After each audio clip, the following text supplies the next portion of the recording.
Good afternoon. Could I ask you to please take your seats? We're going to get rolling. We have a lot to cover, a lot of good things to cover. So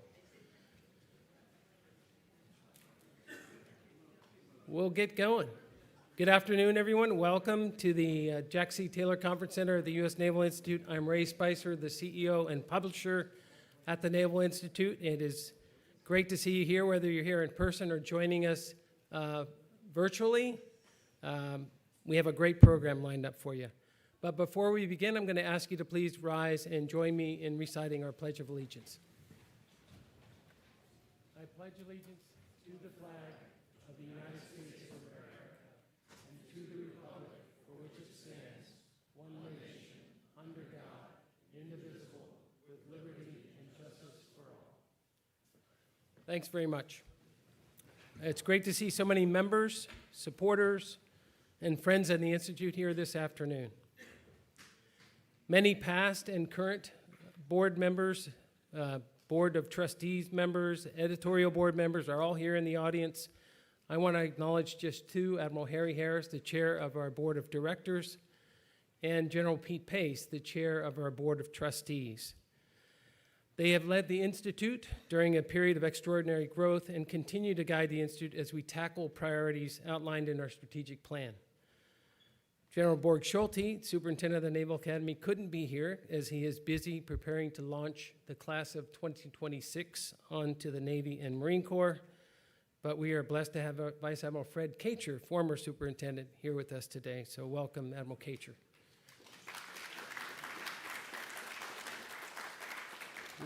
We thank General Dynamics for their support of the annual meeting, represented by Tom Callender, Senior Manager for Navy Programs at General Dynamics Electric Boat.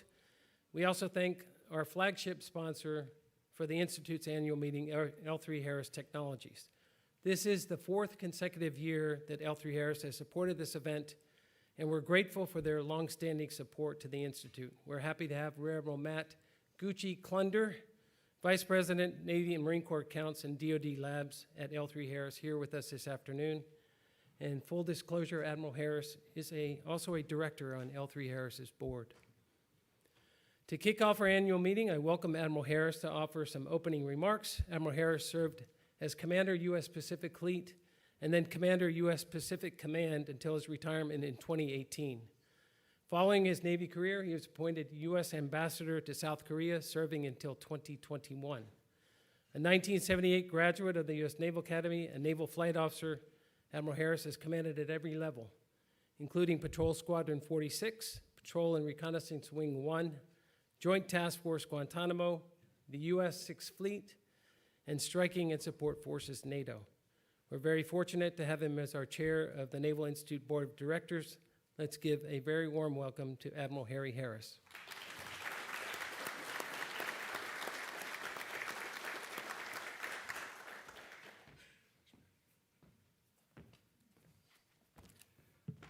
Thanks, Ray, for that generous and short introduction.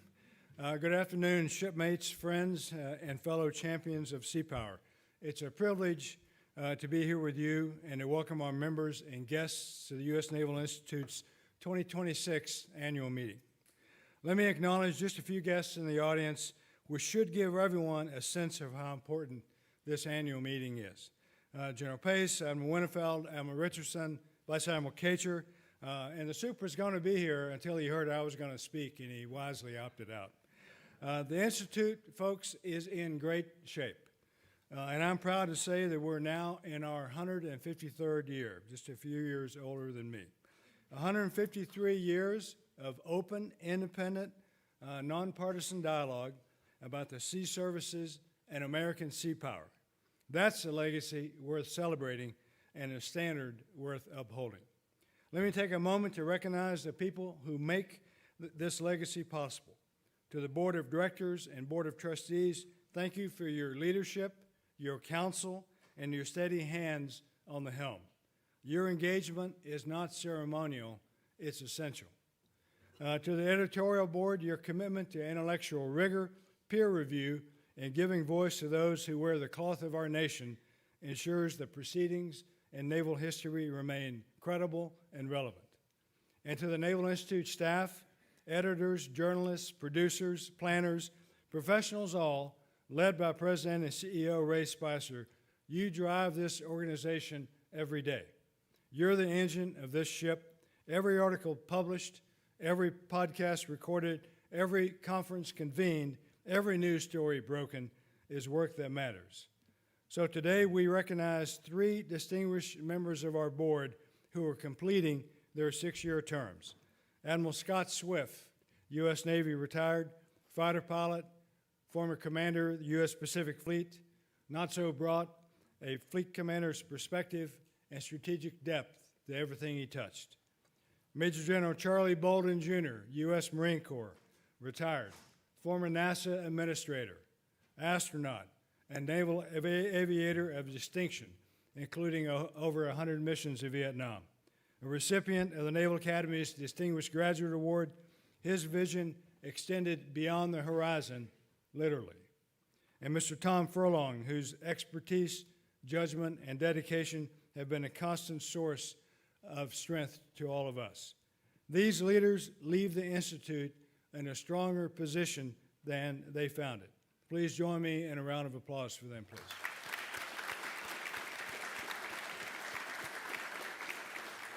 Now let me say a few words about where we find ourselves today. Point blank, I believe in this year of the horse, we're at an inflection point in history.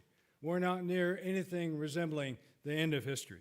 We're seeing tectonic shifts in the global order, freedom, justice, and the rules-based system hang in the balance, and the scale won't tip of its own accord simply because of wishful thinking.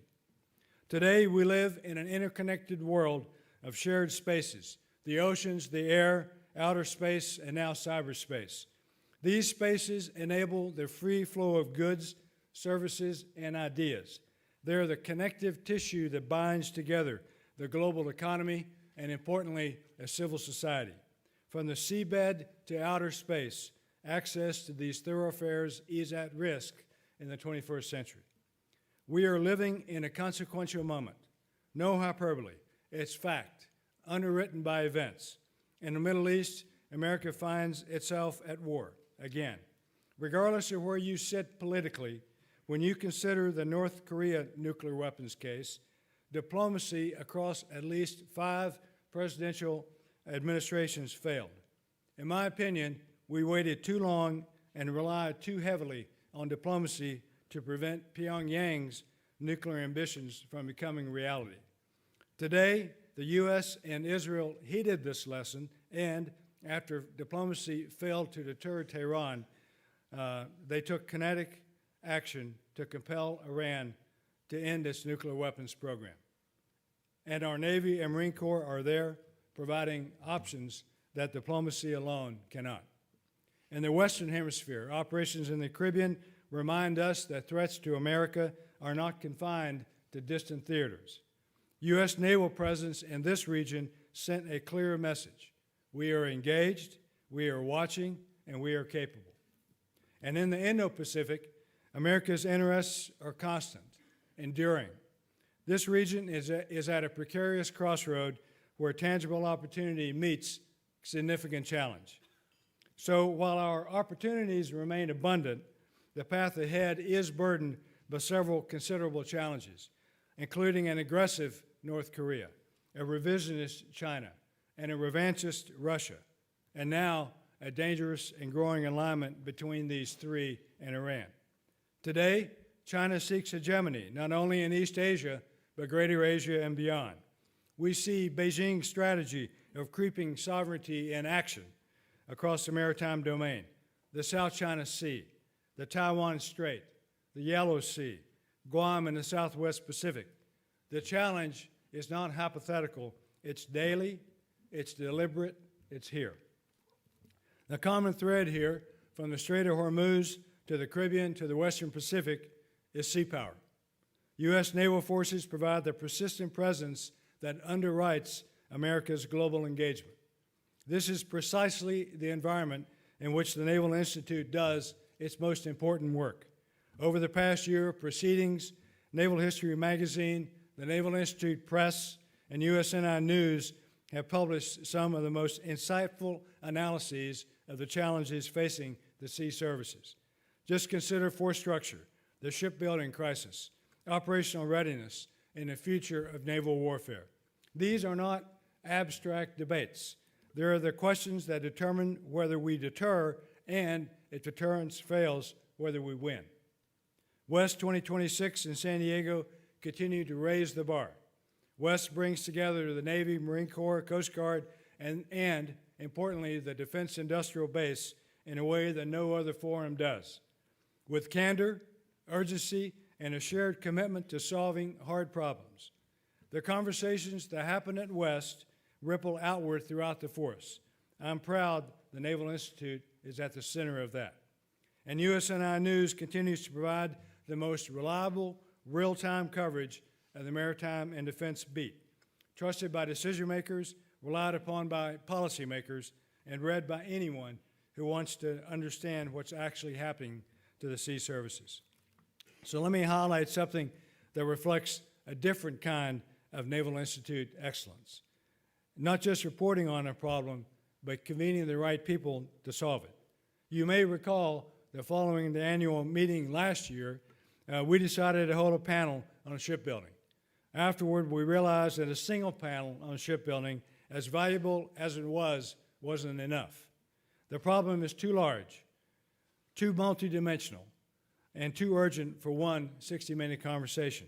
So the Institute did what the Institute does. It built something. In this case, we built a Correcting Course series, 4 in-depth discussions, each examining a distinct facet of the shipbuilding challenge. The second installment, held last August, focused on accelerating unmanned systems to extend fleet capacity. In September, we convened a discussion examining how non-traditional defense firms and tech startups can contribute to the solution. And in December, the series concluded at Defense Forum Washington with a discussion on joint shipbuilding and repair ventures with leading Indo-Pacific partners. This series is not self-talk in an echo chamber. Here's an example of what I mean. A co-founder of a defense startup who participated in the September event was so energized by this engagement that he returned on his own to attend our day-long Disruptive Capabilities Conference held last October. He told us what that investment meant for him, and then he made a 5-figure philanthropic gift to support the Institute's work. This isn't just a transaction. This is mission connection. And the Naval Institute, and it's the Naval Institute at its best. Not as a cheerleader, not as a critic, but as a clear-eyed, independent forum that identifies what the conversation needs and then does something about it. Ladies and gentlemen, let me close with this. To our members and supporters, you are the reason this institution endures. Not just because of your dues and donations, but because you read, you write, you argue, and you push back. That's what keeps an open forum open and honest. So keep writing for proceedings. Submit to the essay contest. Engage with USNI News. Come to West. Bring a colleague. Sponsor a midshipman. Recruit a new member. Nations don't stay great by accident. History is replete with powers that commanded the seas and then shifted their strategic priorities. Mahan warned us so, writing in his seminal Influence of Sea Power upon History, 1660 to 1783, regarding France's navy of that era. Mahan observed that French sea power by 1688 had, quote, shriveled away like a leaf in the fire, unquote. Not from defeat, but from a conscious national decision to favor land power over maritime dominance. In every generation, someone must make the case to maintain American sea power. Someone must write about it, argue for it, publish it, and refuse to let the conversation go quiet. This is what the Naval Institute has done for 153 years, and what it will continue to do. The lessons of history are not lost here. The voices from the deck plates are heard here, and America's understanding of what it means to command the seas is defended here, article by article, conference by conference, across generations. So, in our 153rd year, This mission is as vital as it ever has been. Thank you very much. Back to you, Ray.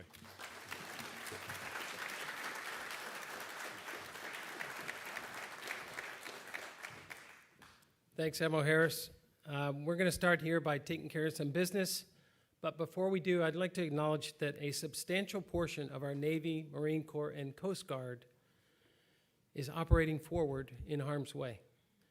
It is reassuring to see many of the tactics, capabilities, and training that were debated and honed over the years here in our pages being used and employed so effectively. We wish them continued success and a safe return home. As you know, our Constitution and bylaws require that we come together at an annual meeting to announce our election results. We'll start with election results for our Board of Directors.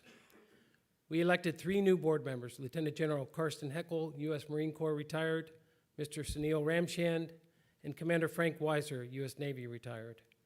We re-elected 2 of our serving directors, Vice Admiral Fred Midget, U.S. Coast Guard, and Admiral Chaz Richard, U.S. Navy.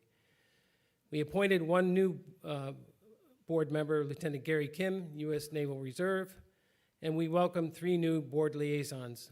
From the Coast Guard, Rear Admiral Megan Dean; from the Marine Corps, Brigadier General Sam Meyer; and from the Navy, Rear Admiral Derek Trink. In addition to our 3 directors rotating off the board, we also thank appointed member Lieutenant Calvin Cass and our 3 departing board liaisons, Brigadier General Bams Brody, Rear Admiral Bill Daly, and Rear Admiral Mike Day. Next up is our editorial board. The editorial board is vital to the credibility of the open forum. Their active duty perspective from those wearing the uniform and in the game provides us with an invaluable view and course guidance for Proceedings Magazine. New members on the board are highlighted in blue. There are several members rotating off the Ed board, and we thank them for their service. Members of the Ed board do this amazing work above and beyond their day jobs in the Navy, Marine Corps, and Coast Guard. We thank them for their time, commitment, and invaluable insights. Finally, I acknowledge our Naval Institute Foundation Board of Trustees, who are not elected but appointed by our Board of Directors. We welcome 1 new member, Laura McCullough, to the Board of Trustees. Laura joined the Naval Institute team this past January as our Chief Development Officer. We thank trustees rotating off the board: Heather Lancaster, Rear Admiral Kendall Pease. Our trustees volunteer their time and energy, and we thank them for their steadfast support of the Institute. We also thank our many supporters, members, subscribers, participants, volunteers, donors, and others who make what we do possible. Now, the other reason for this annual meeting is to provide an update to our members and supporters. It's a chance to come together to reflect on where we've been and where we're going. We attempted to capture some of the statistics in a short video, and don't worry, no dancing Admiral Worden this year. But before we roll it, I'd like to emphasize that it's your fantastic support that enables your Naval Institute to do all we do. So thank you all for your continued support. Go ahead.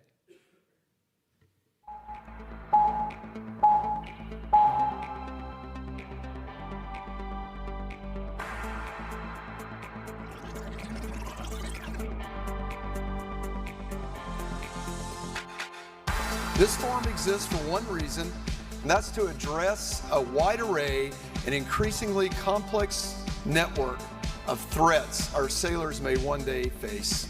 Today we find ourselves operating in an era with other great powers, an era in which the speed of decision ruthlessly punishes delay.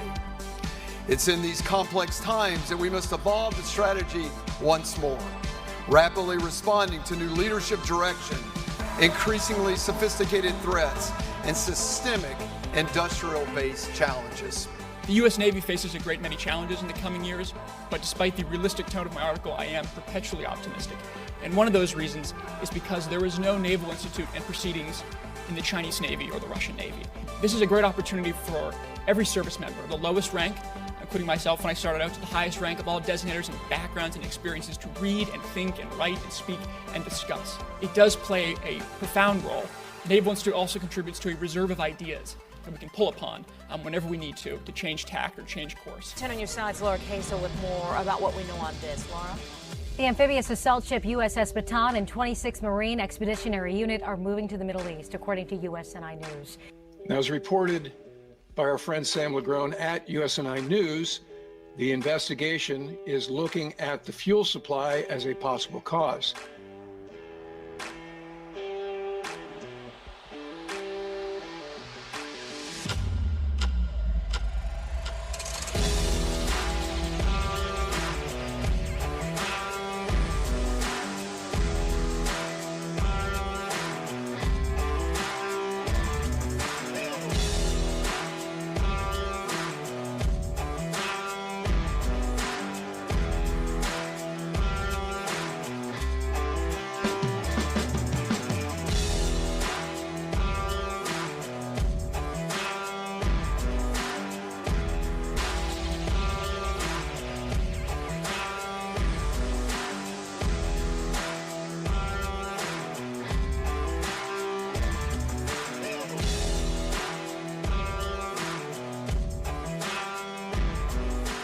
How does the Iran conflict fit within the broader framework of great power competition?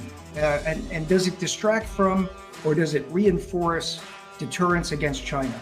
You know, Bill, it's going to depend on the outcome, but the way that it fits into this broader competition is I think what we're facing today is what we could call an axis of aggressors. This centers on two revanchist or revisionist powers on the Eurasian landmass of China and Russia, who have pulled into the fold Iran, the theocratic dictatorship there, and the only hereditary communist dictatorship in the world in North Korea. So, hey, I think Iran is very important to this axis of aggressors. They provide each other tremendous material support as well as diplomatic support and other financial and economic support.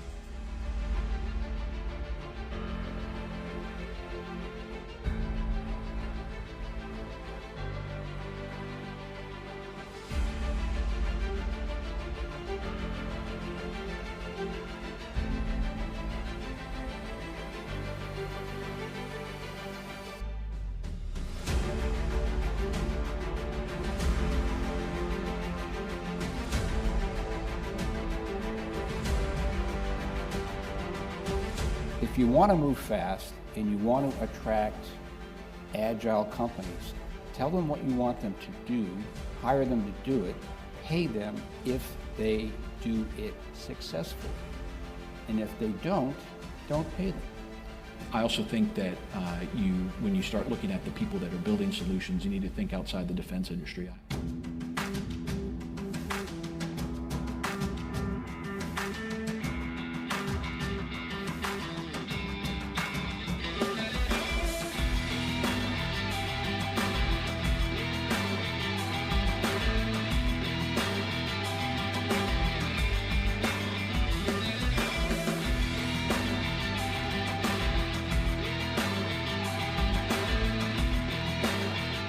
If you're going to give somebody a task like transform the military or engage in disruptive innovation, it's not something that's going to happen overnight. And historically speaking, it's required an individual with extended tenure.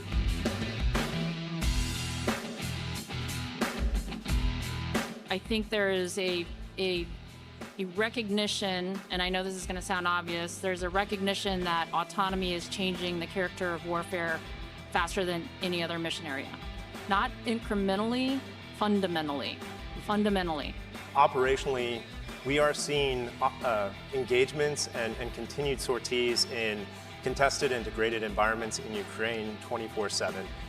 We're deploying these systems across not one but many different platforms, and in some cases they're working together. As far as the outcomes that I expect when I submit a budget, I'm not receiving those outcomes. There's a lot of reasons for those, but we have energy and commitment right now to change those outcomes.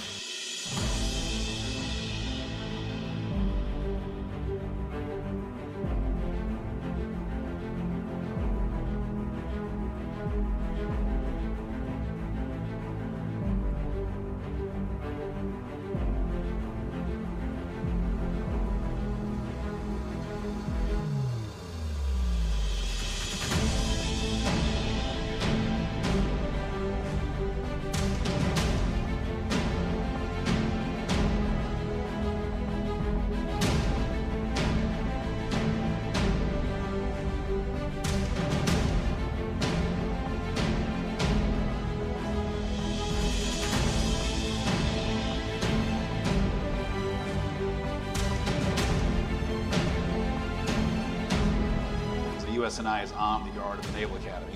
They have a nice big new building now. Oh, it's gorgeous. But it said U.S. Naval Institute. I'm like, what is this place? And I didn't even know what it was. And kind of just walked in there as an 18-year-old plebe and realized that it's really this independent organization that the Navy created, about 160 years ago now? 152, there you go. And if you're interested in this topic and anything related to it, the publication proceedings, become a subscriber and read it. Again, I fell into it by accident as a plebe. I've been a life member. I've been reading proceedings every single publication every month that comes out, because it really is an incredible, essentially it's a thought red team for the Navy of actual naval officers who write in and criticize the Navy, and not necessarily criticize, but ask the tough questions. If this is a topic that interests you, do read proceedings, because every month you're getting great thought. It's a great way for a seaman or a lieutenant to leap ideas on the desk of a U.S. senator to say, this is a pretty damn good idea. And then go ask an admiral about it, and then, of course, he looks, that damn lieutenant wrote another article on this. But, hey, man, it's a good idea. You should be thinking about it, because sometimes our best ideas come from the guys on the gangplanks.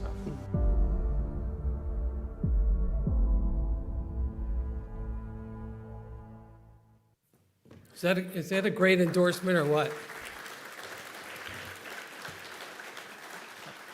I promise you that commentary from Senator Sheehy was not something that we solicited. It just out of the blue he said that, so I thought it was great. I was sitting in the audience like, wow. He is a 2008 graduate of the Naval Academy and became a Navy SEAL. And he's also very proud to say that he's a life member of the Naval Institute. So it was great to hear him make that comment. I realize it is a gross understatement to say that 2025 was a challenging year for many as a new administration settled in. Think about it. The federal employee travel ban early in the year, a new Department of War approval process for military and government civilian speakers and authors, uncertainty with respect to DOGE and its impact, the longest government shutdown in history. All of that impacted us in some way, but probably the most directly impactful was a new Office of Secretary of War policy on journalist access to the Pentagon, where our USNI news team had been maintaining a desk for a number of years. We elected not to sign an Office of the Secretary of War agreement for journalist access that, in our collective opinion, restricted our ability to gather information and accurately report on the institutions and industries we cover. We joined outlets from all the major newspapers, TV, and news wires in our decision, so USNI News no longer has a desk in the Pentagon, at least for the time being, but the news team hasn't missed a beat. It's just a little tougher to get news these days out of the building. And we continue to preserve the open, independent, nonpartisan forum for which we're known and respected. Despite all the challenges, 2025 was still a highly successful year for the Naval Institute, and far and away the Institute's best year in our 153-year history from a financial standpoint. We owe a lot of that to David and Barbara Parks, who left the Naval Institute an incredibly generous gift as part of their estate. They did so because, in David's words, he trusted what the Naval Institute represents, and he deeply valued and believed in the open, independent forum that is the Naval Institute. We are eternally grateful to the Parks family. I'll touch on just a couple of additional highlights not captured in the video, but I'll be brief. We completed digitizing 180,000 of our most important photos. That was not a trivial task. That was a 10-plus year effort. And work was done to preserve each individual image, digitize each image, input all the photographs, metadata, keywords, and categorization. So a lot of hard work involved in that. Our oral history program also advanced with continued work on 6 interviews in 2025 that will preserve firsthand perspectives and be published in the coming year. Our strategic plan called for us to expand our reach and transform how people connect with the Institute. Our social media numbers continue to grow, now 1.25 million followers. We're doing more podcasts and short video clips of some of our content and events. And just this month, we implemented a new feature that enables our members to actually listen to an article in Proceedings and Naval History magazine including back issues. Our press continued the business of creating digital textbooks, and in the press, our first audio version of a press book using AI narration is coming next month. We intend to continue this work moving forward, adopting future-ready tools such as AI to improve both our internal workflow efficiency, but also to enhance the experience for our users and members engaging with the Institute. We actively sought out and published new voices, especially from younger members of the Sea Services, whose ideas and perspectives deserve to be heard. That remains central to our mission. Through our sponsored student program, more young leaders were introduced to a mission grounded in thoughtful discourse and professional growth. This is about more than just continuing to produce quality content. It's about enabling the conversation, broadening the connection, and helping to cultivate the next generation of maritime leaders. Our success is driven by a staff of dedicated professionals who truly believe in the Institute's mission. I could not be more proud of this team, and I would ask the Naval Institute team to please stand so you can be recognized for your amazing performance.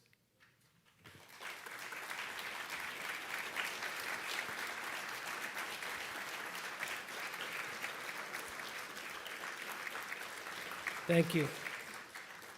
Small but mighty. I also could not be more grateful for the support of our members, donors, authors, speakers, board members, and supporters who made all this great work possible over the past year. Thank you to all of you. I now invite Captain Bill Hamlet, U.S. Navy retired, our editor-in-chief of Proceedings Magazine, to the stage to kick off our author award presentations.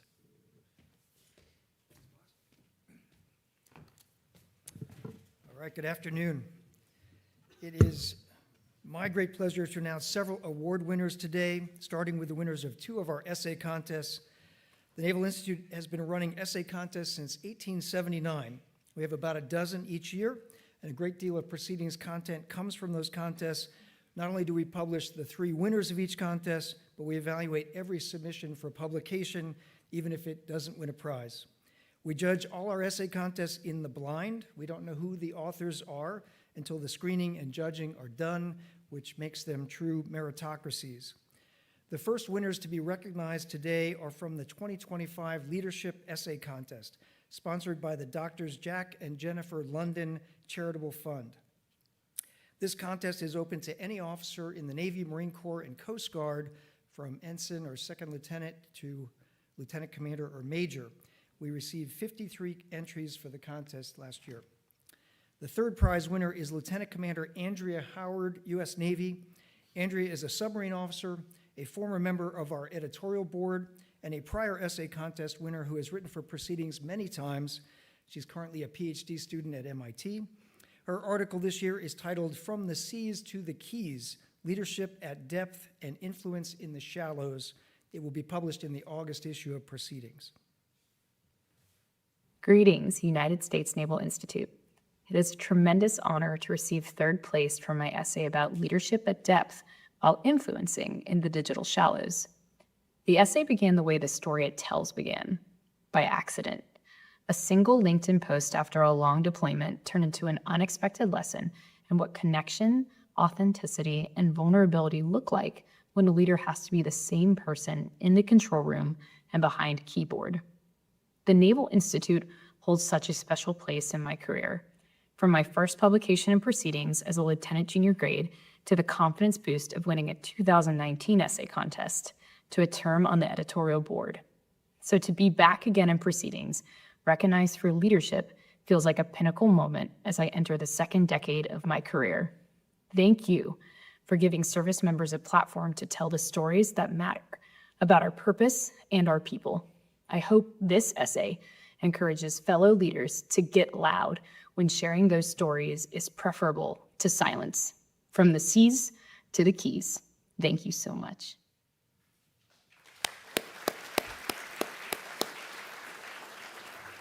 If you haven't yet found Andrea on social media, she is a great follow. This year's second prize winner is Lieutenant Logan Barber, U.S. Navy Reserve. Logan took third prize in this contest last year, and his article this year is titled Authenticity in the Age of Uncertainty. It will be published in the July Proceedings. Greetings, United States Naval Institute. My name is Lieutenant Logan Barber, speaking from the American Legion's National Headquarters here in Washington, D.C. My essay, Authenticity in the Age of Uncertainty, is about something the fleet teaches you pretty quickly. Authenticity is not optional. You can show up polished, you can say the right things, follow the structure, but underneath all of that, everyone knows when it doesn't line up. At its core, it's simple. People can tell when you're being authentic and when you're putting on a performance. As a brand new ensign, I spent a lot of time trying to sound like what I thought a division officer should sound like. I could brief and talk through things, but I was still finding my footing. And my chief, my IWO, and my sailors played a big role in reshaping that. My essay is not born from a singular experience, but from the lessons my own sailors gave me that I still carry with me. And in a way, this essay simply speaks with their voice. What I hope this essay does is push leaders, especially junior officers, to ease off that instinct to put on the act. You don't need to pretend to be the most squared away person in the room. What you pass down shouldn't just be a clean, here's how to succeed. It's where you got it wrong, what that looked like, and how you adjusted. That is how you build the next generation of leaders that make the fleet better, long after you are gone. I would like to personally thank my old chief, Jared McCall, still out there serving our great nation, the USS Shiloh, CG-67, as well as Lieutenant Jeremy Davidson, serving in parts unknown, and to the USS Lake Champlain's original OT gang, my family of total professionals that got me right and made me the naval officer and man I am today. Thank you.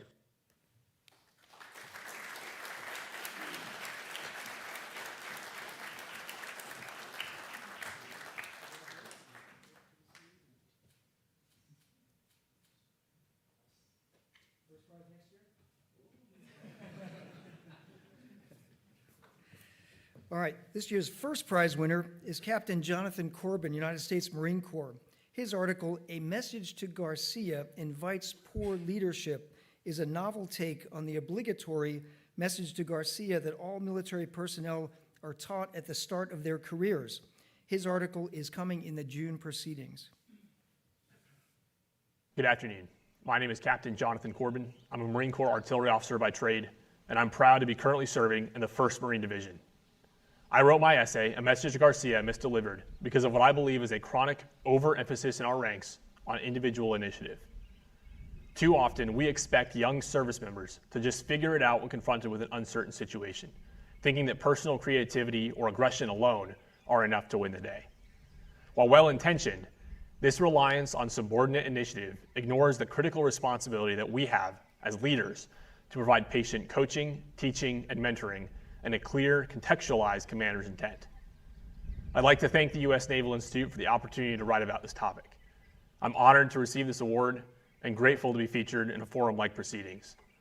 I'd also like to thank the many leaders who have personally invested in me during my time as a junior officer and who informed this essay through their own emphasis on tangible, intrusive leadership in our service.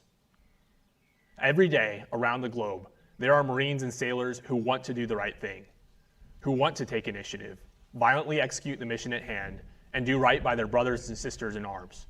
We owe it to them as leaders to show them exactly what right looks like and to make those expectations clear. Thank you again. Congratulations to all the other awardees, and from Camp Pendleton, California, Semper Fidelis. Hoorah. All right. Now it's my pleasure to introduce the winners of the 2025 General Prize Essay Contest. Since 1879, this has been the Naval Institute's flagship contest. The list of past winners reads like a who's who of famous naval thought leaders. Then Commander Alfred Thayer Mahan took honorable mention in this contest in its first year. Other winners over the years include notable sea service leaders, many writing long before they achieved their highest rank and fame.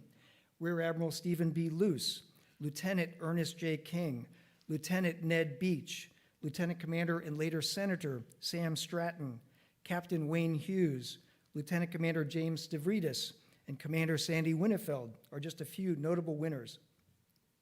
The General Prize Essay Contest is funded by Andrew and Barbara Taylor. We thank them for their proud and enduring sponsorship.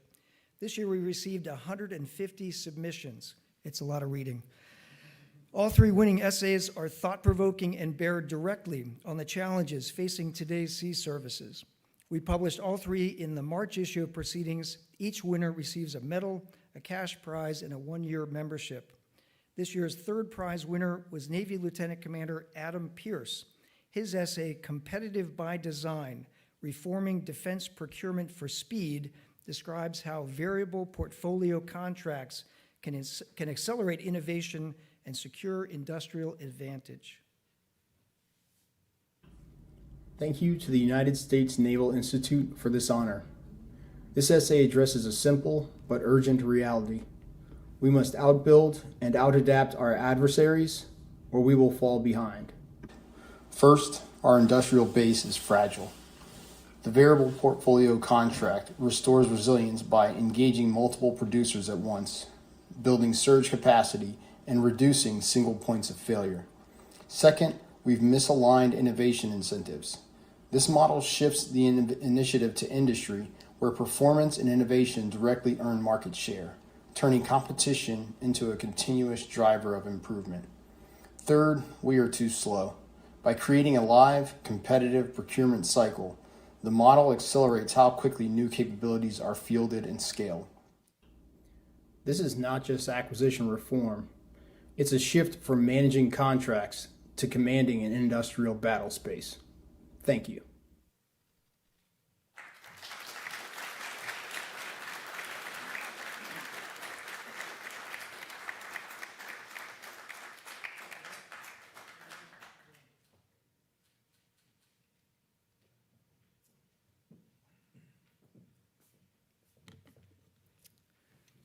This year's second prize winner is Commander Jordan Spector, U.S. Navy.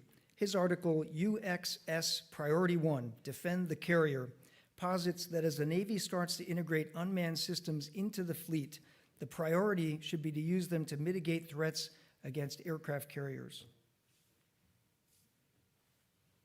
Good evening, U.S. Naval Institute. My name is Jordan Spector, and I am tremendously honored to be receiving this award for my article, Navy Unmanned Systems Priority 1, Defend the Carrier.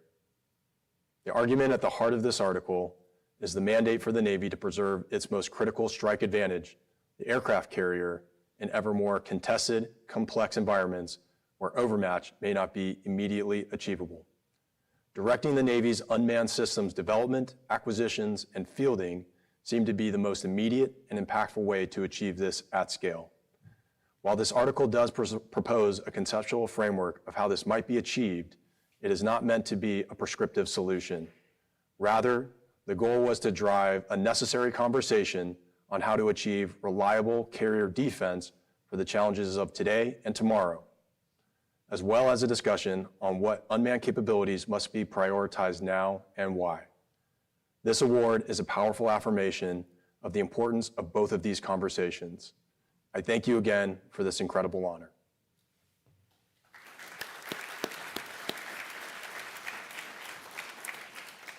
The first place winner of this year's General Prize Essay Contest is Commander Kelsey Berrien, U.S. Coast Guard Reserve.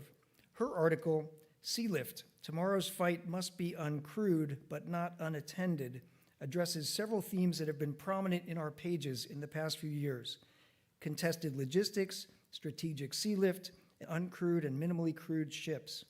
Commander Berrien won our Coast Guard Essay Contest in 2023, and she is the first, but I guarantee not the last, woman to win this contest. Hi, I'm Commander Kelsey Berrien, and my essay, originally titled Liberty, Victory, Autonomy, was selected as the General Essay Contest winner. I chose this topic because in World War II, merchant shipping was so heavily targeted that American merchant mariners lost their lives at 4 times the rate of their armed services counterparts. In the 80 years since, we've become far more efficient at shipping, tripling the amount of cargo per hull while requiring less than half the number of merchant mariners. This leaves no margin for error and means that in order to project and sustain the combat force, we'll need a building campaign similar to the Liberty and Victory campaigns of World War II. My essay proposes using periodically attended autonomous vessels as a way of scaling up to cargo displacement more rapidly instead of spending long years perfecting long-term autonomy. My hope is that we can deliver adequate amounts of cargo while preserving our precious merchant mariner resources, because it takes longer to train a merchant mariner to today's complex vessels than it does to build the ship itself. As a merchant mariner, when I'm not working for the Coast Guard, you might say I chose this topic out of a certain amount of self-interest. I was gifted a USNI subscription 20 years ago upon graduation, and I never imagined then that I'd be reading my own words in the pages. I love that we have a forum where anyone can propose ideas and have them honed through debate and discourse. To any military members that are considering writing, I highly encourage it. Nothing hones your strategic thinking like having to explain it to a broader audience. And I consider my key to success my beta readers who come from a wide variety of backgrounds and who are never hesitant to challenge my drafts, even when the topic isn't in their wheelhouse. I'd like to say thank you to them and to the U.S. Naval Institute for the opportunity to be published again.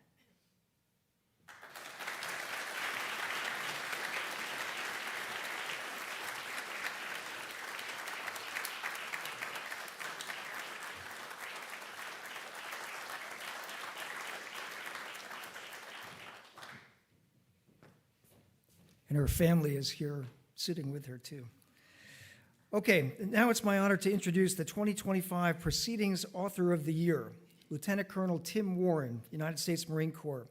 An aviation logistics officer, Tim has been a consistent contributor to Proceedings for the past 3 years, and in 2025, we published 4 articles by him.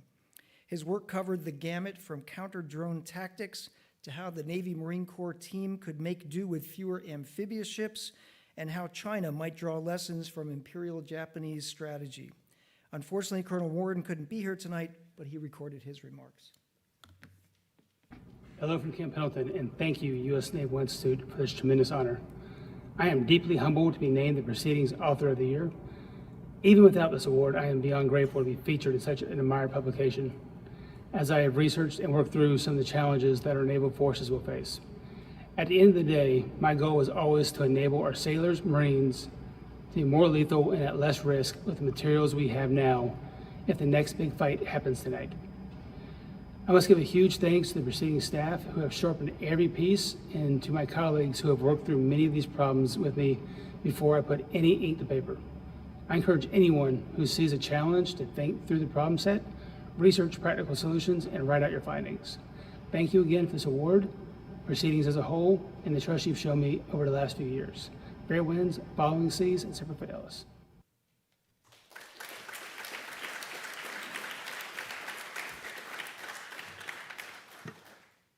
Good afternoon, everyone. I'm Emily Abdow, Editor-in-Chief of Naval History. Today, I have the honor of introducing the 2025 Naval History Author of the Year, Dr. Chris Hemler. Dr. Hemler is a professor in the History Department of the U.S. Naval Academy and a field historian with the Marine Corps History Division. He spent 10 years on active duty serving with the 2nd Marine Aircraft Wing, 24th Marine Expeditionary Unit, and U.S. Naval Academy Marine Detachment.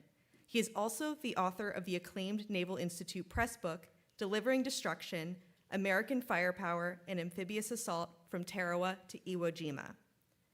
Today, we are recognizing Dr. Hemler for his 2025 contributions to naval history. 2 80th anniversary commemorative articles chronicling major operations in the final phase of the Pacific War. The first, on the Battle of Iwo Jima, was the cover story of our February issue, and the second, on the Battle of Okinawa, was the cover story of our June issue. Both are brilliant in their operational analysis and highly readable. Now we will hear from Dr. Chris Hemler on his inspiration for writing both articles. Good evening, Naval Institute. I want to express my gratitude for this honor and for the important work that the Naval Institute and its members continue to advance. I wrote my article, Okinawa and the Triumph of American Naval Power, for 2 reasons. First, I wanted to remind readers just how brutal and unforgiving this campaign was. For 82 days, American and Japanese forces engaged in some of the fiercest combat of the entire Pacific War, through torturous rain and miserable mud. As the famous Marine veteran Eugene Sledge put it after the conflict, I existed on that island from moment to moment. Second, I wanted to remind readers of the importance of integrated American naval power. Victory at Okinawa, as I wrote in the article, was enabled by naval aviators, protected by naval surface forces, and delivered by amphibious combat units. I want to thank the Naval Institute for its critical work supporting the study of sea power and of American naval history. For the good of our country and for the good of our world, I hope the Naval Institute and its members will continue to read, think, speak, and write. Thank you.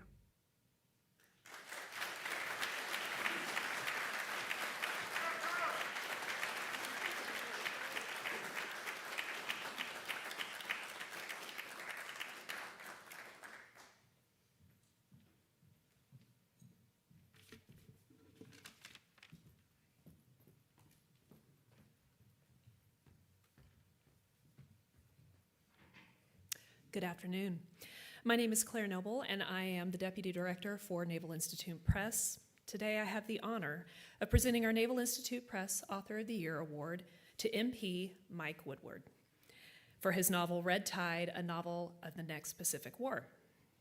Mike is the New York Times bestselling author of 9 thriller novels, including several in the Tom Clancy Jack Ryan series. A former Navy intelligence officer, he served in the Philippines, aboard USS Carl Vinson, and with U.S. Indo-Pacific Command, before later leading international business efforts in the technology industry, including at Amazon Prime Video. His connection to operationally grounded naval fiction is especially meaningful to Naval Institute Press. More than 40 years ago, the press published Tom Clancy's The Hunt for Red October, helping launch one of the most influential military thriller franchises in modern publishing. Mike's work, and especially Red Tide, continues that tradition of strategically informed naval fiction for a new generation of readers. His latest novel, The Fourth Option, co-written with best-selling author Jack Carr, released yesterday. And this fall, he will publish the Tom Clancy Jack Ryan senior thriller, The Coldest War. But as Mike has shared with me personally, the book nearest and dearest to his heart is Red Tide. And now Mike will share a few thoughts on Red Tide and what inspired this award-winning novel. Good evening. I'm Michael Patrick Woodward, and I'm deeply honored to accept the U.S. Naval Institute Press Author of the Year Award for Red Tide, a novel of the next Pacific War. I'm grateful to Naval Institute Press for believing in this story and for continuing a long tradition of publishing work that takes the profession of arms seriously, work that informs, challenges, and prepares readers for the world ahead. Red Tide was written as fiction, but it's grounded in my own experience, first as a naval intelligence officer focused on maritime threats, and later as a technology executive watching how strategic industries, supply chains, and economic pressures shape modern conflict. The story centers on a trade dispute over semiconductors and a blockade of Taiwan, but at its core, it's about escalation, deterrence, and judgment under pressure by naval professionals. Just as important, the characters in this book were written to reflect the dedication, professionalism, and quiet sacrifice of the men and women who serve at sea, often far from home, rarely in the spotlight, and always in situations where the consequences of failure are real. If the story has any authenticity, it belongs to them. I'm thankful to the editors and staff at Naval Institute Press for their rigor and stewardship, and I'm proud to accept this award as part of their community. Thank you again.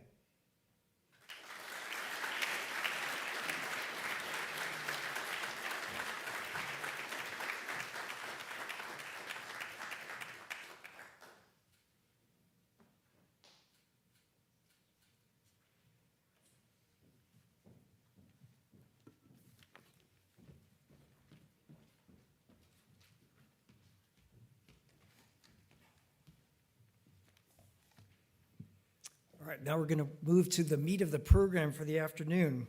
This panel discussion that's coming up is going to center on what is one of the most important proceedings articles of the past decade, Commander Jeff Van Den Egel's National Policy and the Pan-Oceanic Navy from the March issue. Jeff cleverly modeled his article on Samuel Huntington's famous 1954 article, National Policy and the Transoceanic Navy. For those who haven't read Huntington's article or given much thought to the forces and ideas that were shaping the U.S. military in the early 1950s, we thought it would be helpful to have a master historian and strategist set the stage. So now it's my pleasure to introduce Mr. Trent Hone. Trent is the Foundation Chair of Strategic Studies at Marine Corps University in Quantico, Virginia.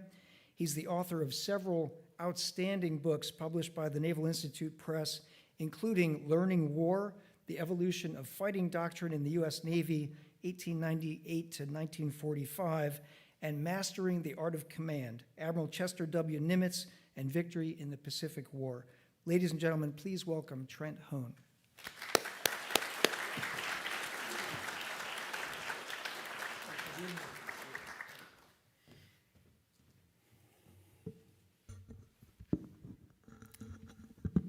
Thank you, Bill. Really appreciate that introduction. And thank you to the Naval Institute for having me back again. It is wonderful to be able to be back here at the Jack C. Taylor Conference Center and on this stage once again. This evening, we come together at an opportune time. This year, the nation celebrates its 250th anniversary. And as we look back at the founding, it's important to remember the crucial role that the Navy has played in our nation's history. As you all know, it's been there since the beginning. And enshrined in Article 1, Section 8 of our Constitution is Congress's power to, quote, provide and maintain a Navy. However, the Constitution provides no answer to the question, what is the Navy for? We are here today in this talk, but also in the panel that follows, to discuss that question. Yes. In May 1954, as Bill mentioned, political scientist Samuel P. Huntington published an article in Proceedings that sought to answer that question, what is a Navy for? In National Policy and the Transoceanic Navy, Huntington provided a valuable analytical frame. He argued that each military service required a strategic concept, a unifying purpose that describes how that service protects the nation from threats to its security. Huntington contended that that would provide two specific things and allow the service to avoid being subject to, quote, conflicting and confusing goals and suffer physical and moral degeneration. The strategic concept had to be clear. It had to be unifying, not just within the service, but across the nation, because that would allow the service to receive more resources and more funding, because it could clearly articulate its purpose, explain it to the people, and gain their support and that of their representatives. Also, a clear strategic concept would make it a lot easier for the service to organize effectively, because then it could use the concept to define strategic and operational goals and develop a force structure designed to accomplish them. In 1954, Huntington used this analytical frame to argue that the U.S. Navy was facing a crisis. The Navy had contended that it needed large fleets to protect against overseas threats and secure the seas for U.S. trade. Victory in World War II allowed the Navy to assume uncontested command of the sea. That largely erased threats to trade, undermined the Navy's long-held strategic concept, and risked its ability to earn resources and contribute to national policy. What role would the Navy play now in a nuclear world? Huntington argued the Navy was adrift and that it needed a new strategic concept, one that could clarify its purpose. To make his point, Huntington surveyed the nation's history, and he identified three distinct phases to American national security policy. The first was the continental phase. That ran from the founding to the 1890s. Huntington contended that during this phase, national security threats, quote, arose primarily on this continent and were met on this continent. Because of this continental focus, the Navy lacked a vital role. And as a result, it's dissipated its energies over a wide variety of functions. In effect, Huntington reinforced his analytical frame and the importance of a clarifying strategic concept by suggesting the Navy lacked one until the steel and steam warships of the late 19th century began to join the fleet. At that point, the oceanic phase began. With dominance on the North American continent assured, the United States began to look outward. It called upon the Navy to, quote, achieve supremacy in the Atlantic and Pacific, not only to secure the nation against overseas threats, but to extend the nation's influence across the seas. Huntington argued that the Navy's strategic concept during this phase was anchored on the theories of Alfred Thayer Mahan, and I'm grateful to not be the first person to mention that name on this stage this evening. Mahan elegantly articulated the link between command of the sea, global commerce, and national power. His clarifying vision gave the Navy a purpose. It became the first line of defense and a symbol of America's increasingly influential role in world affairs. The Navy had become the backbone of an emerging empire, linking the continental United States to newly acquired territories in the Pacific and the Caribbean. In line with the newly clarified and highly visible role, the Navy received unprecedented levels of funding. In the early years of the 20th century, it grew rapidly, transitioning from a third-rate power to a world leader. Dreadnought battleships, like these, destroyers, submarines, and aircraft joined the fleet. And as I argued in my book, Learning War, a new cadre of officers trained as engineers and motivated to harness the full capabilities of modern technologies develop new tactics and doctrine to integrate these platforms into a coherent force. During World War II, the Navy grew even larger and delivered on its strategic concept. After initial setbacks, the Navy secured dominance in the Atlantic and Pacific, enabling the Allies to project offensive power across the seas and triumph over the fascist regimes of Nazi Germany and Imperial Japan. But in the aftermath of that victory, according to Huntington, the Navy's crisis began. And the crisis is rooted in the fact that with command of the sea assured, the Navy's existing strategic concept becomes obsolete. Huntington argued that the rise of the Soviet bloc heralded a new national security phase, the Eurasian one.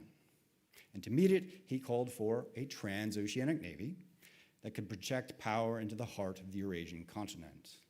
To make his point, Huntington dismissed the theories of Mahan, those that had anchored the oceanic phase, arguing that the strength of Mahan's writing had given his theories a, quote, superficial air of lasting permanence. Huntington urged that they be left behind. The Navy was no longer needed to seek command of the sea. That was assured by the balance of opposing forces. Instead, it needed to achieve supremacy on the Eurasian continent. The task, Huntington contended, would, quote, require a revolution in naval thought and operations, and he gave that revolution direction. Huntington said the Navy could project power on a continental scale in three ways. First, carrier air power could strike deep into enemy territory. Second, amphibious assaults could secure objectives in the littorals and threaten strategic positions. And finally, modern naval artillery, not guns, but cruise and ballistic missiles, could bombard targets far inland. Huntington's view was prescient. Since 1954, the Navy has embraced all of these techniques. It has developed tactics, doctrines, and strategies for projecting power inland. It has employed them as deterrents, most notably in the maritime strategy of the 1980s, which helped contribute to the downfall of the Soviet Union. And it has used them in the Middle East and Afghanistan in recent decades to combat terrorism and further U.S. national interests. However, it is time to ask whether we are still in the Eurasian phase. Commander Jeff Vandenegel argues that we are not. In his recent article, National Policy in the Pan-Oceanic Navy, published in Proceedings in March of this year, Commander Vandenegel employs Huntington's analytical frame to contend that the Eurasian phase is over. Instead, he believes we are in a Pacific phase that will see the United States grapple with the People's Republic of China, the PRC, for dominion over the world's largest ocean, as well as the international economic system. The crucial argument that Commander Vandenegel makes, and the challenge that he identifies, is that the U.S. Navy can no longer rely on command of the sea. Unlike the Soviets, who employed naval power largely as a complement to their terrestrial ambitions, the PRC has built a Navy that can fight for command of the sea. Vandenegel's organizational and tactical recommendations are powerful and well worth reading. I look forward to hearing more about them in the panel to follow, and I commend them to you if you are not already familiar. But for my part, I want to focus on the opportunity Commander Vandenegel offers to revisit our central question: what is the Navy for? Huntington dismissed Mahan and argued his theories were irrelevant in the Eurasian phase. And in doing so, Huntington missed something crucial. His criticisms of Mahan were caricatures. He reduced Mahan's theories to their simplest concepts: decisive battle and the quest for maritime dominance. But as recent scholars of Mahan have shown, among them Captain B.J. Armstrong here at the Naval Academy, the late Professor John Sumida, and Professor Nicholas Lambert, Mahan had a much more comprehensive vision. He articulated a theory of grand strategy that coupled naval power and economic strength to national objectives. Unlike Huntington, who saw national policy through the lens of military threat, Mahan considered the Navy a vital component of healthy economic growth. Mahan's view of the Navy and its purpose was broader, more hopeful, and more tightly coupled to American lives and livelihoods. Vandenegel gets at this. In his article, he argues that today's Pan-Oceanic Navy must focus on the command of the sea, quote, to protect the nation's trade and thus its wealth and power.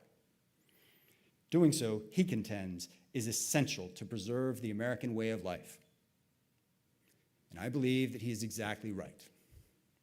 That is what the Navy is for. Mahan understood this, and that is precisely why he argued for such a powerful U.S. Navy. And today, we are seeing those economic effects in the Red Sea, the South China Sea, and the Straits of Hormuz. The founders understood this as well. Huntington dismissed the Navy of the early Republic in the 19th century as largely irrelevant. He used its various roles to suggest that it lacked a coherent strategic concept. I believe that is a mistaken view. Mahan saw what Huntington did not. The varied roles of the early U.S. Navy were tied to a central and unifying theme: economic well-being and commerce on the sea. The founders anticipated that. It's why the Navy was explicitly mentioned in Article 1, Section 8. The strategic concept underpinning the Navy from its earliest days was economic power to improve and preserve the American way of life. The nation's early conflicts, including the quasi-war with France, the War of 1812, and the Barbary Wars, all had seaborne commerce and the nation's economic interest at their heart. In the Civil War, Union armies defeated the Confederates on the battlefield, but the strangling blockade of the Anaconda Plan doomed the South. The ships and sailors of the U.S. Navy enforced that blockade, waging an economic war against the Confederacy. Huntington ignored these realities.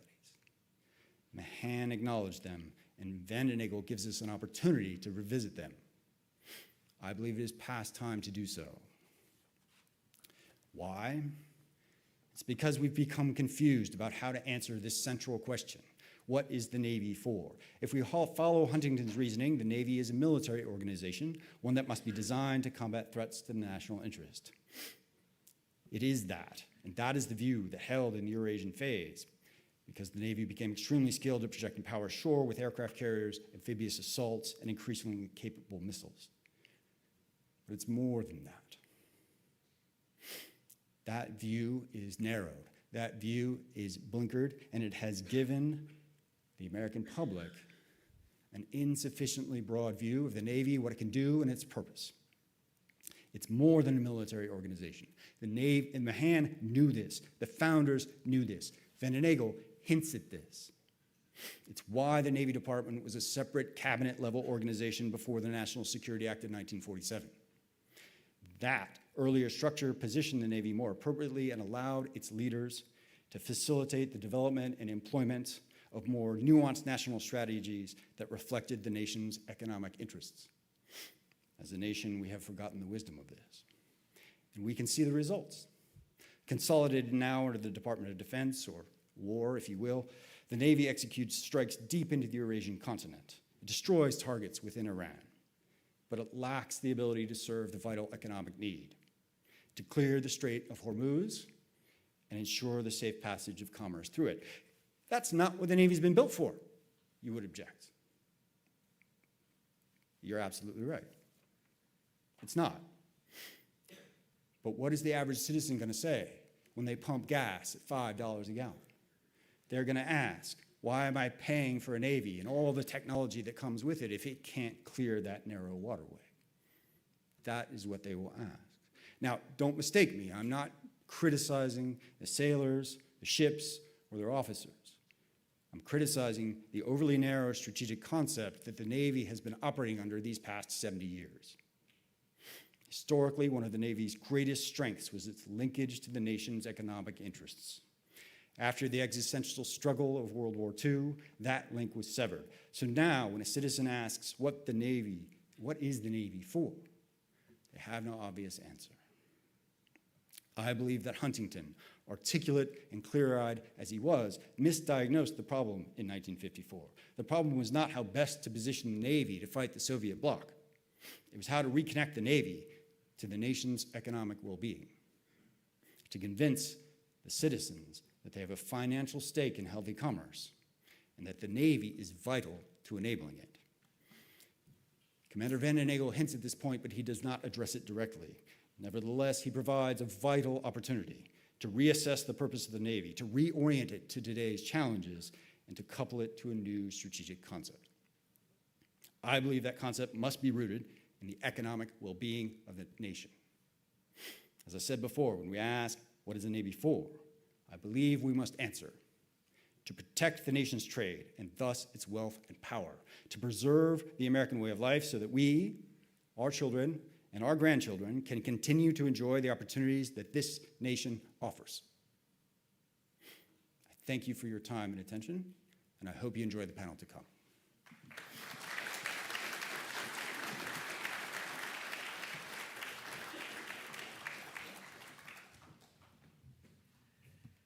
Well, that was masterful.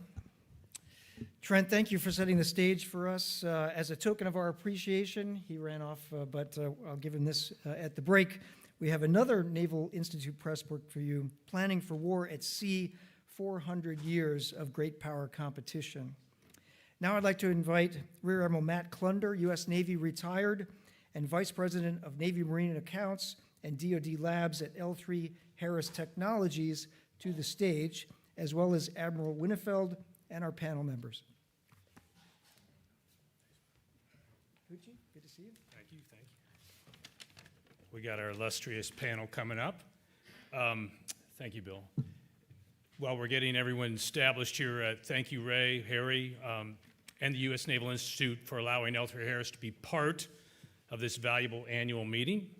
We're now going on our 4th year sponsoring this important gathering of brilliant naval leaders and critical thinking, and we're planning to stay with USNI for many, many years to come. I hope you like that idea. I'll quickly offer that as a trusted disruptor in the industry, L3 Harris is a huge supporter of the innovative and critical type thinking that is inspired through USNI and helps all of us to maintain the finest naval fighting force in the world. Now, today I'm also actually honored to introduce the panel moderator to my left for this very timely strategic topic. I realize a lot of us, all of us, know that Admiral Sandy Winnefeld quite well from his superb naval career and his tour as the Vice Chairman of Joint Chiefs. So I thought I'd mention a few quick fun facts that maybe you don't readily hear about. I didn't clear this with him, by the way, but I think they're all above board, Sandy. Admiral Winnefeld was an instructor at Top Gun and helped advise on the first filming of the movie Top Gun when we were both stationed at NAS Miramar. I was just a first tour JO with CAG-9, and he was down the airfield at Top Gun, so well done there. Admiral Winnefeld's degree is, anyone? Aerospace engineering, of course, from Georgia Tech, and he is in the Georgia Tech Engineering Hall of Fame, if I may say so. Well done. Admiral Winnefeld and his wife Mary co-founded SafeProject.us, a national nonprofit dedicated to helping prevent drug overdose fatalities in the United States. That was incredibly well done. Finally, one of my fondest memories of Admiral James Winnefeld Jr.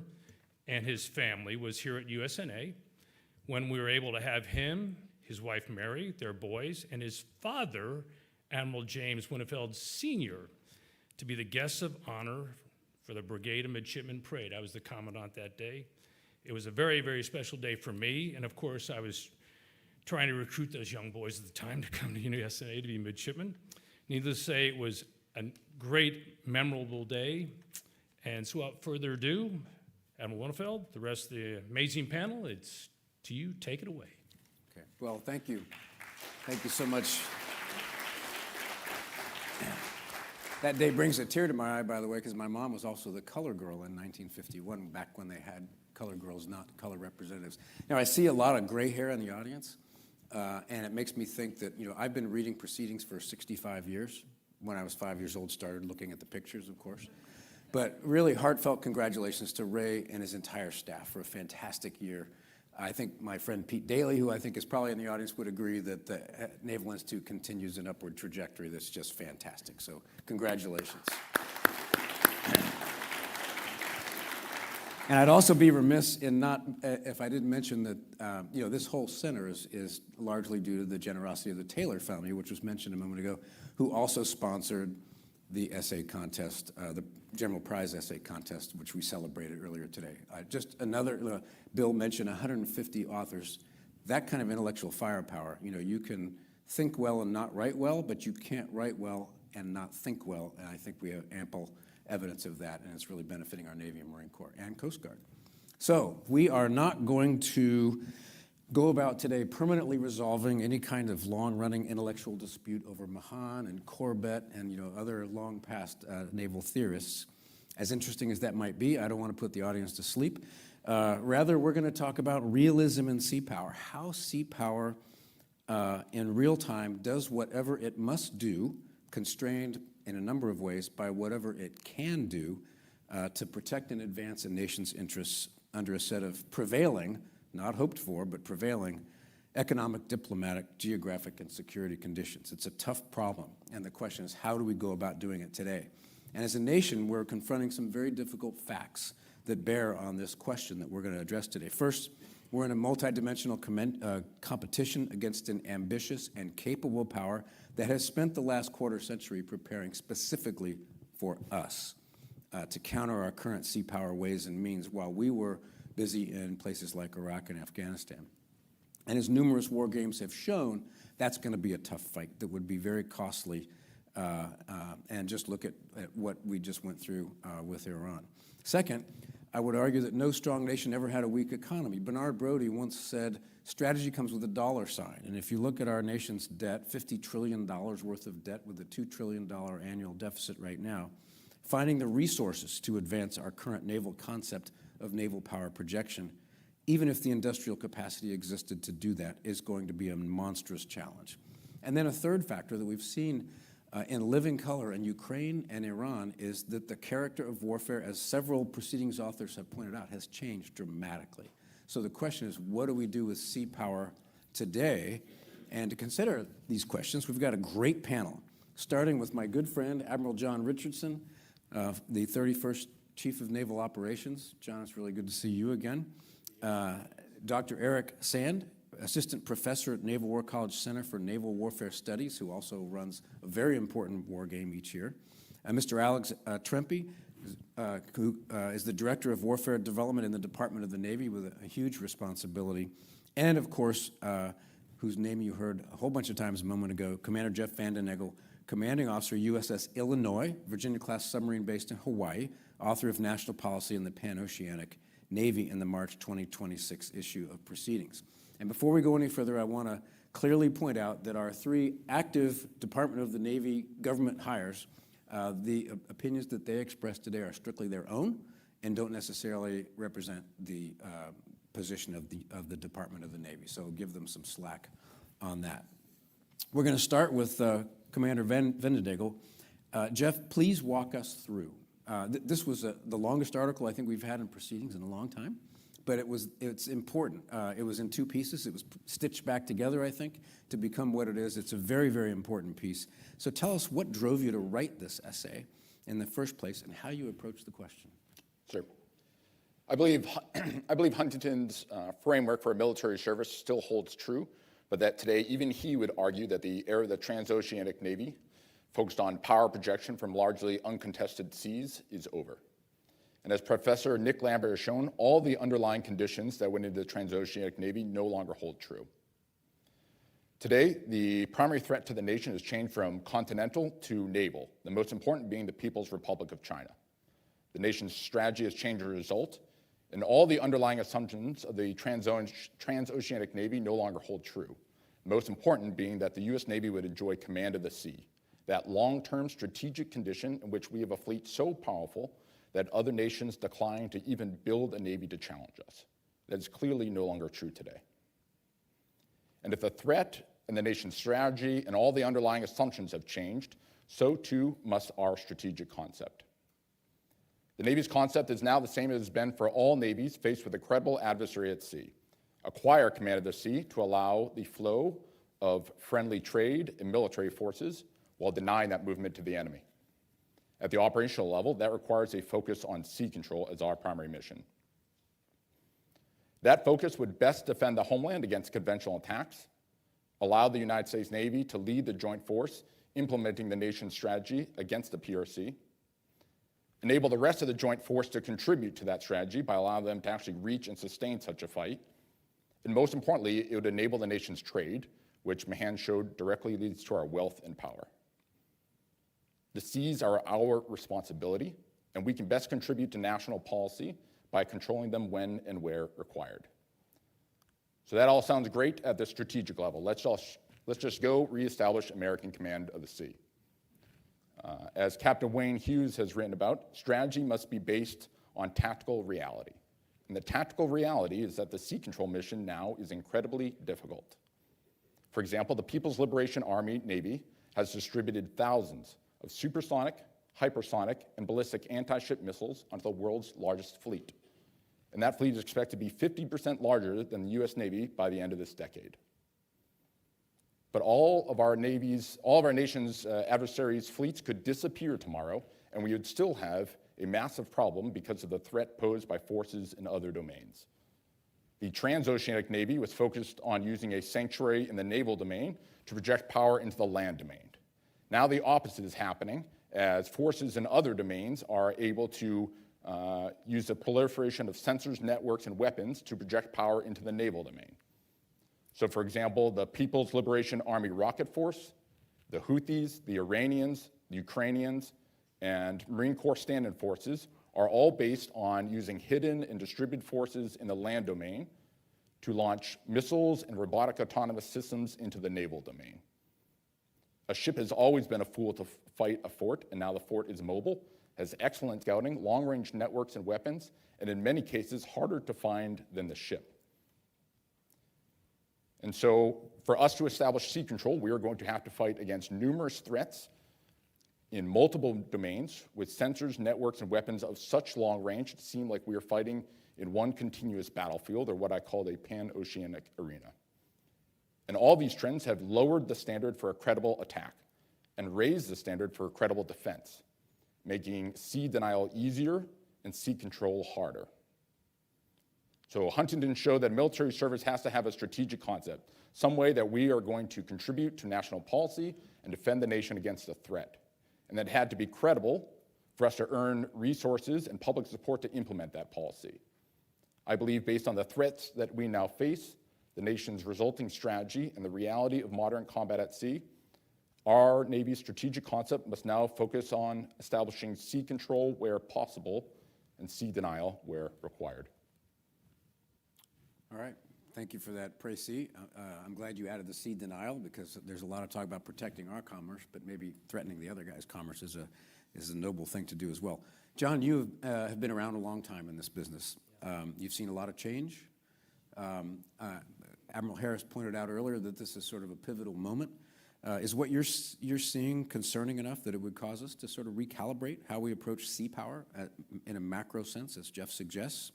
And are there temporal aspects, sort of paint drying aspects to this that can mask its true gravity and that have been sort of lulling us into just kind of trying harder to do the same thing? Yeah, no, I think it's a great question, Sandy. And before I get started, and I realize time is short, and Admiral Winterfeld's done a masterful job preparing us for this. And one of the laws that he laid down was that keep it short so we can give plenty of time to questions from the audience. But I do have to kind of add on my congratulations to all the authors and the award winners. And who has not read Trent Hohn's books? All right, I'm glad to see that no hands are going up. But and I would encourage you to buy another copy and give them away. All right, they're just absolutely masterful. But to get to your question, Sandy, I think you raise a really critical point. And it was almost like you were inside my head as I was preparing for this panel, which is this question of the temporal domain. And so I think that Jeff has described the next iteration of the geographic domain with tremendous clarity. And controlling the seas in is a geographic thing, and even the sense of the Pacific now being the next era. And as has been pointed out, China's built a fleet really designed to contest our command of the sea. Land-based missiles can reach further and further with greater precision, and traditional power projection of the Huntington variety is becoming increasingly costly. And even a non-state actor, like the Houthis, can really complicate things pretty quickly. So this pan-oceanic problem that Jeff introduces, I think, is real. It's absolutely valid. But I think there's a second dimension, to maybe extend on your terrific thesis, which is also masking the gravity of the situation. And it's this idea of the time constant or the velocity or the bandwidth that's involved. So national strategy can pivot literally on a document, right? In 2018, the National Defense Strategy declared China to be our primary threat. And in a single paper that took months to write and to release, we were off in a different direction, right? The Navy, by contrast, particularly the Navy as it's designed and built and employed today, pivots on a decadal time constant. It's just these two clocks are moving at different speeds. And so, the Navy that we're employing today, to great effect, was really conceived and designed under a completely different threat and also an economic and technical ecosystem. So the fleet we're operating right now, its fundamental design is really an artifact of decisions that were made on the situation that existed in the 1990s. And the gap between the pivot in strategy and the quickness of that can happen, and the speed with which the Navy can respond to support that strategy, that gap creates a tremendous window of vulnerability that an adversary can exploit without firing a shot. And so I think that you've got it exactly, you've hit on a super important thing, the temporal dimension of this. And without the thinking that's demonstrated so clearly in places like Proceedings and the Naval Institute and other places, we will just do what we know what to do, but try harder, and it becomes increasingly expensive, and just more of the same fleet, but faster.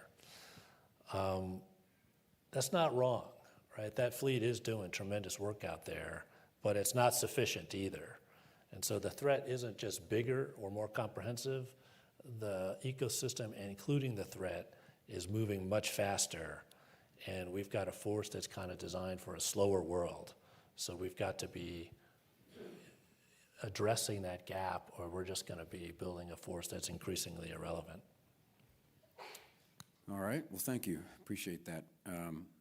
Dr. Sand, you spend a lot of time wargaming, gaining insights from war games in your job up at Naval War College.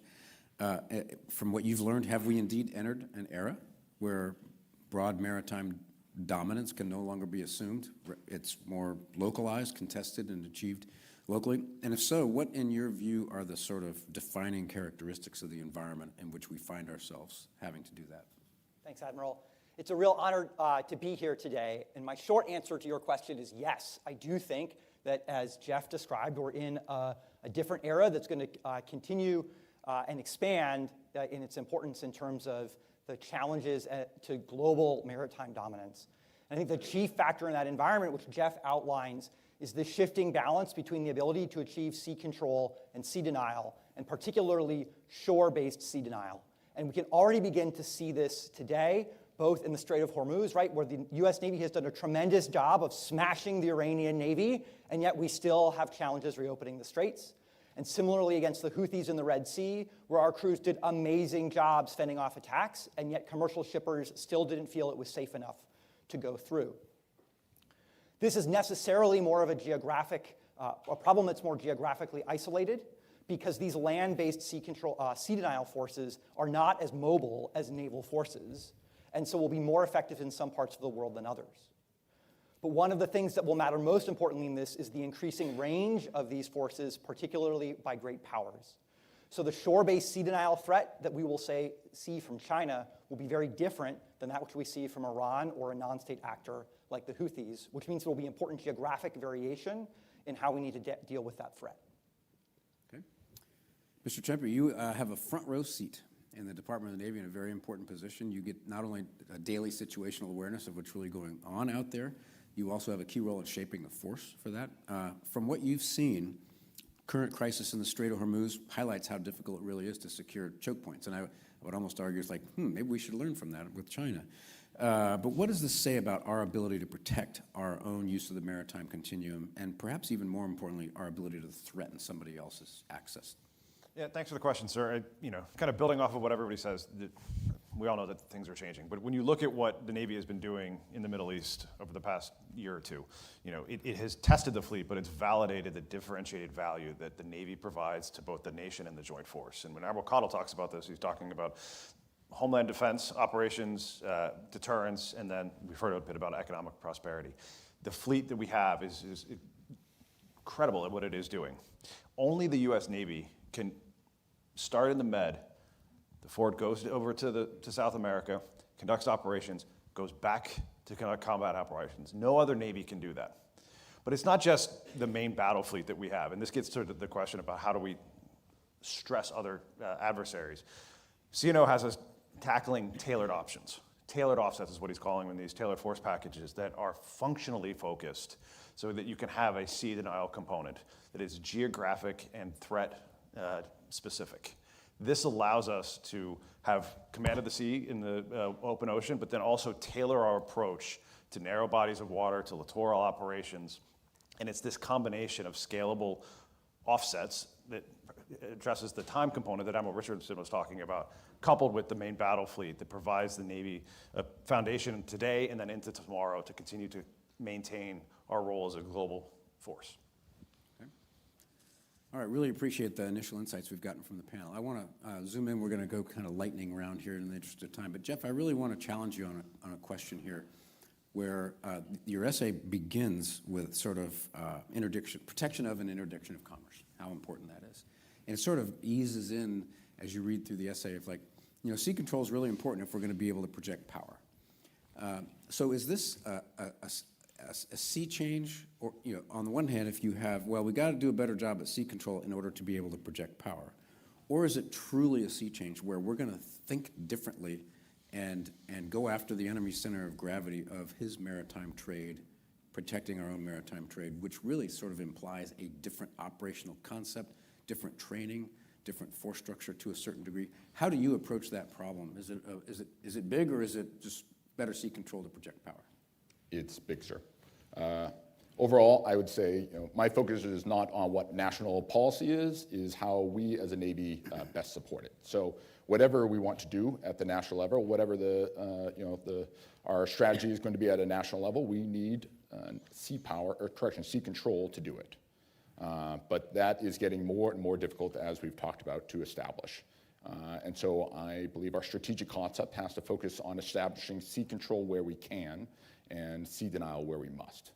So if we're talking about trade, then as Mahan showed, trade leads to a nation's wealth and its power, and a Navy focused on sea control can best enable our trade. And if we are focused on sea denial, well, that essentially means blockades that will impact the trade of our adversaries. And if we're focused on more narrow warfighting concerns, then per the Navy's own primary doctrinal guidance, NDP-1, and per the CNO's fighting instructions, sea control is the enduring function that enables everything else that we do. So over the long term, we are not going to move military forces. We are not going to deter adversaries. We are not going to project power if we cannot establish sea control. And so some have argued that we shouldn't let high-end sea control mission distract us from our global responsibilities. In fact, we should not let secondary responsibilities distract us from our primary mission. And I believe that it is crucial that we are able to execute that primary mission against the primary adversary in the primary theater. Okay. John, I want to pursue this question a little bit more with you. When I like to think about what does Xi Jinping wake up in the morning and fear the most? Is it the United States Navy interdicting an effort to kinetically take over Taiwan, or does he wake up in the morning and worry about his own population and his fear of his own population? And where does that take us on the sea control side? The biggest impact on his population is economic, right? If you take down his economy, is there a sea control element there where reality is sort of forcing us into a new way of thinking where we actually target that rather than banging the pots and pans and going in there mano v mano and fighting the way we fought in World War II? Absolutely. It kind of goes to where Jeff is pointing us, and World War II is a great historic example here, right? We went after the strategic heart of Japan, which was we just choked off their commerce, right? I mean, we effected an amazing blockade against Japan. There were the military, battles at sea and those, which were a huge contribution. But overall, the strategic heart of this thing was just to deny Japan everything that it needed, and it got from the sea. China is kind of going through their, post-continental phase, I would argue, right? To use kind of Huntington's structure there, where, the continued prosperity of the People's Republic of China is going to mandate that they go offshore, and they establish all of these trade routes and, a global economy, and they're doing that, very effectively. But then, how do they defend all that? The strategic heart, I think, of the People's Republic of China and what Xi worries about when he wakes up is the credibility of the Communist Party. And so that's, I think, founded essentially on a combination of nationalism and economic prosperity. This implicit agreement they've made with their people to continue to increase their standard of living. I think that sea control can affect both of those things, just like it did with Japan. And you can see this now with the Middle East and the Strait of Hormuz being closed. 80% of that oil goes to Asia. And so, that's the ability to just control the seas and deny that economic influx of imports. That will have an impact. I think also with a quick response force, even in the near proximity, inside the first and second island chains, when we can respond faster with a quick response force and actually attrite PLAN forces in their own backyard, that will start to impact this nationalist pillar of credibility where, hey, they can't even defend their own forces in their backyard. And so I think sea control properly applied at the right tempo, where we outlearn them in their own backyard, is critical and will go right to the strategic heart of the conflict. Yeah, on the maritime commerce thing, the historians in the room will recall Operation Starvation, which really had a bigger impact on Japan than, the nuclear weapon was sort of coup de grace, but is, mine warfare and submarine warfare taking down their commerce is really what drove them into the dirt. Dr. Sand, I want to paraphrase Henry Kissinger. No wise nation can do everything everywhere all at once, right? Does the Navy, United States, have the resources to realistically remain a dominant naval power in a global, multi-theater, contested environment, or is it already having to make hard choices? And you see this in your war games. Are we able to do everything everywhere all at once? I think the short answer is no, right? And if you want global maritime domination, you have to be dominating somebody else. It's always a competition. I think one of the key trends in American national security, key things that's different about the time we live in, is probably this is the first time since the founding of the Naval Institute when we face a competitor who it is not obvious that we have more economic power than. And so that means it's going to be a lot harder to harness those resources to be sure that we can dominate. And so it's going to mean that, yes, we're going to have to set priorities. But I think that we can mitigate some of that risk by taking advantage of some of the asymmetries in sea denial that we've already talked about, and so that those priorities might bite less than they would have in other circumstances. Okay. I'm going to ask Mr. Trimp a question, but I also want to alert the audience that you're going to have an opportunity to ask our panel questions on your own. I would only suggest, though, that we're looking for things that end with a question mark. We're not looking for manifestos. And I have a couple of guys from New Jersey in the back of the room who will take care of you if you get up and try to lecture us. But please be thinking of exciting questions are good. Just make them short and exciting questions.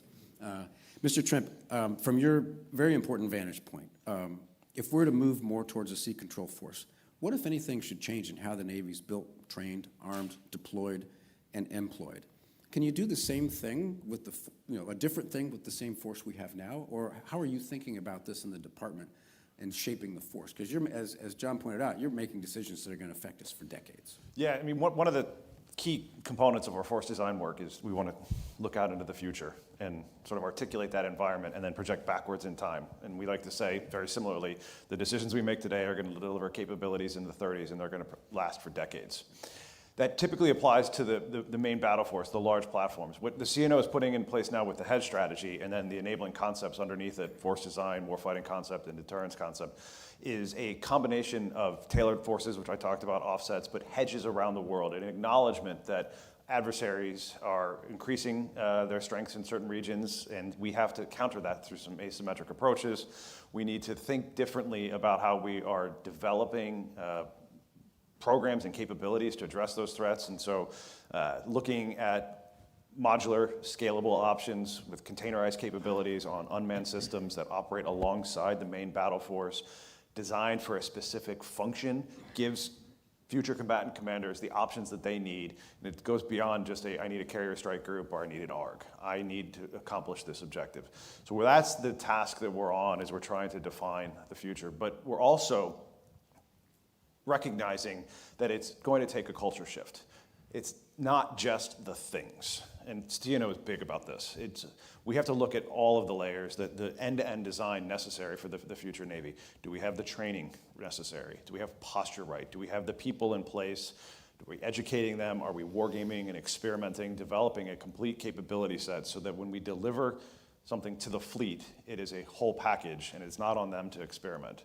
So it's this end-to-end approach, not just the things, but all of .MLPF, all of the associated elements that generate that naval combat power today and in the future. And John, I'm going to ask you this for two reasons. One, you're not an official Navy person anymore. Yeah, so I'm the trusted disruptor. And the second is you had to run a budget as the CNO. Can we afford all this? I think yes, right? And I would say, with all due respect, it's really, hedge is an interesting term, I think, right? Because it's sort of like an insurance policy, or it's sort of inherently defensive. And I would articulate that maybe, it's sort of a response force and a capital force, right? And so what the CNO talks about a hedge force, he's really talking about that response force that can respond, more quickly, so that we can maybe not be everywhere, all at once, with everything, but we can be there with something at a strategically relevant time frame, and with the right capabilities to at least hold the situation until the threat conditions pertain, so that we can move in with the more capital forces, right? And so I think with that type of a design, a response force and a capital force design, the response forces tend to be less expensive, right? But not exclusively. And we think, not really kind of in terms of high-low, which is a budget thing, but fast and slow, which is an operational thing. And I think, by doing that, we can not only afford it, but it'll allow us to confront what we really can't even predict in the future, in terms of, and so it builds in that adaptability and the necessity to kind of move at speed. So, again, be thinking questions. I don't see anybody moving towards a microphone yet, so I'm going to keep asking. In terms of capabilities, when I think of, look at this. When I think of, just very, very quickly, when I think of capabilities with sea control, I start thinking of a continuum of force, lower kinetic, higher kinetic. I think of things like advanced sea mines. I think of what we're actually seeing before us with the Navy and Marine Corps team right now, where we're actually doing probably more to interdict ships by boarding them and stopping them, both from Venezuela, sanctions busters, but also Iran. Are there, I would ask maybe Mr. Trippier, do you see a migration towards some of those maybe lesser trained to, lesser loved capabilities in the Navy? Yes, sir. So one of the, you see it in the fighting instructions, and a key element of the Navy warfighting concept that Admiral Cottle has put out is this sort of asymmetric approach to generate this disproportionate effect. Cost in the generic sense, low cost that has a high cost to the adversary. So sea mines is a great example. It is the classic asymmetric approach. Very easy to emplace, very difficult to remove. But we are looking at lots of different options that incorporate unmanned systems, special warfare operators, CBs, some of these other capabilities that are not just large platform, high kinetic options. Okay. All right, we are now going to turn to the audience. Mr. Roddy. I know there's some cringing with me standing at the mic here, but if the goal is sea control, my question is about the means we are investing in. What does a nuclear-powered battleship have to do with sea control in an age of small, smart things? Anybody want to take that on? Maybe I will. I mean, Look, I think that, a capital force, right, which brings mass to the problem.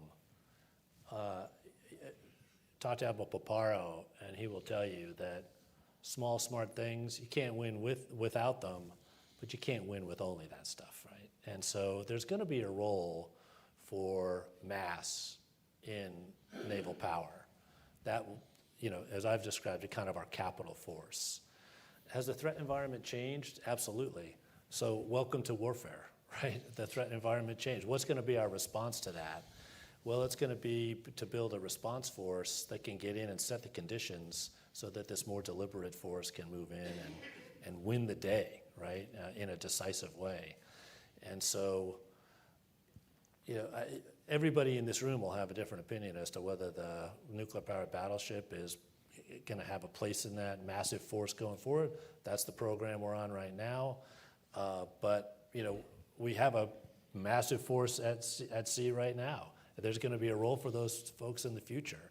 They're going to be made more capable by this agile response force. But let's not kid ourselves that we're going to win some of these contests, particularly against China, with just a bunch of drones, right? So we don't want to pull out the wrong lessons from these conflicts that we're in right now.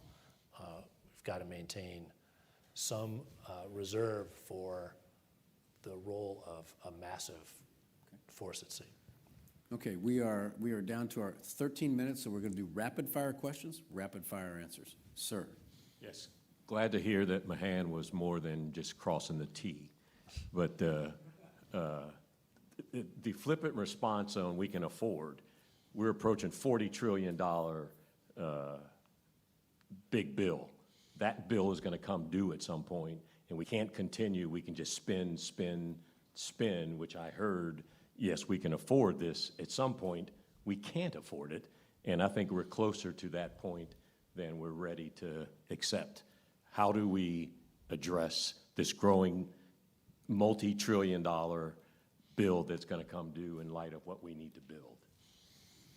I think the Marine Corps' force design gives us a lot to learn from, right? General Berger made very clear, so his service, he looked at the situation and said that they need a new strategic concept, and he figured out what the mission for that service would be, and then he made difficult resource decisions so that he could accomplish that mission. And he redirected his service's limited resources instead of futilely asking for more. And I think we eventually will be forced to make similar difficult decisions. And I'd argue he exhibited considerable courage in doing that in the face of some yeah. real resistance from the graybeards, right? Right. Yeah. Yeah. Okay. On the right, sir. Yes, Trent Hone. First, just thank you, Admiral Richardson, for praising my books again. I really appreciate that. But to Commander Vandenagel, one of the things that I really liked about the structure of your article is how you articulated a new strategic concept and then related that to force structure and design implications. I'd like to see what you would say about that. How would you articulate that to the rest of us, hearing everything you've heard on the panel so far? And then I'd encourage the panel to respond to what Commander Vandenagel says. Thank you. Less than a minute. Yeah. Yes, sir. So, I mean, we all like talking about platforms, right? I work on a platform. I love that platform. I wrote a book about different platforms, but really we should be talking about weapons. An overall mission and weapon drive fleet design. So historically, navies have figured out what their primary mission is, what weapon will accomplish that mission, and then design their platforms and tactics and overall fleet to maximize the number, range, and destructiveness of those weapons to best accomplish the mission. So when the ram was the best weapon, navies built galleys with the speed and maneuverability to best use the ram. And when the smoothbore cannon was the best weapon, navies built ships of the line to maximize the horizontal and vertical concentration of cannon. And when the large rifled gun was the best weapon, navies built dreadnoughts and battleships with the size and stability to maximize the size of the large rifled guns. For the transoceanic navy, the primary weapon, or the primary mission, was power projection. And the best weapon to accomplish that, at least in permissive environments, is the aerial bomb. The only platform that can deliver an aerial bomb is an aircraft, and that requires aircraft carriers and destroyers, leading to our current fleet. Today, in the pan-oceanic era, our primary mission is sea control and sea denial. The best weapon for that mission is the missile. Unlike aerial bombs, every platform in the fleet can launch missiles, and it allows for a fundamental shift in our fleet design to greatly distribute our weapons while still being able to concentrate our firepower. And so I believe our challenge for our Navy, and this is going to last decades, is what fleet design will make best use of our limited resources to maximize the number, range, and destructiveness of our weapons to best accomplish the mission that the nation now requires of us. If I could just respond to that really quickly, I would also add into that the role of information as a weapon, right? And so in order to employ some of these long-range systems, there's an entire chain of events that has to happen, starting in space, including cyberspace and all of that. And so I hesitate a little bit when we are talking about kinetic things, right? Because one thing, it's going to be very difficult for us to out-manufacture the Chinese. And so we have to make sure that we're thinking about a way that turns inside their decision loop and renders a lot of their force ineffective, and I think information control is that. I think information is vital, but it is not a weapon. I mean, it allows us to use weapons. It's vital, right? We're not going to deliver, we just buy weapons, we have no information. Absolutely agree. But I mean, I would look at it from the enemy's point of view, right? If I tell the enemy I have great information, they will be worried. But if I tell them I have great information, I'm using that to deliver a weapon against their hull, then that will deliver effects, and that will accomplish missions. Say on the information side, there's a totally different train of thought that's not necessarily related to the Navy Marine Corps team, but about influencing the Chinese people through the information space, but because they're doing it to us. But what you're referring to, John, I think is the escalation ladder that I talked about. It's not just about sinking Chinese merchant ships at sea. Right. It's about making them not go where they're supposed to go, and that can be done with mines. By they're not going to go if they think they're mined in. Right. Being able to interdict them with boarding teams and the like. So. There is a continuum there that we have to be mindful of. I want to get to this gentleman here. You've been standing there for a while. Yeah, my name's John Bodner, and this comes from discussions I've had online with Jeff, because I'm a submariner also. And looking at the 7 seas, they're not all created equal. And right now I feel like our Caribbean issue is important for counter-drug and counter-terrorism, but that we could accomplish that with a dozen Coast Guard cutters and littoral control ships, an AWACS and some P-8s. And the question being is, how do we tailor the 7 seas? Because they're different.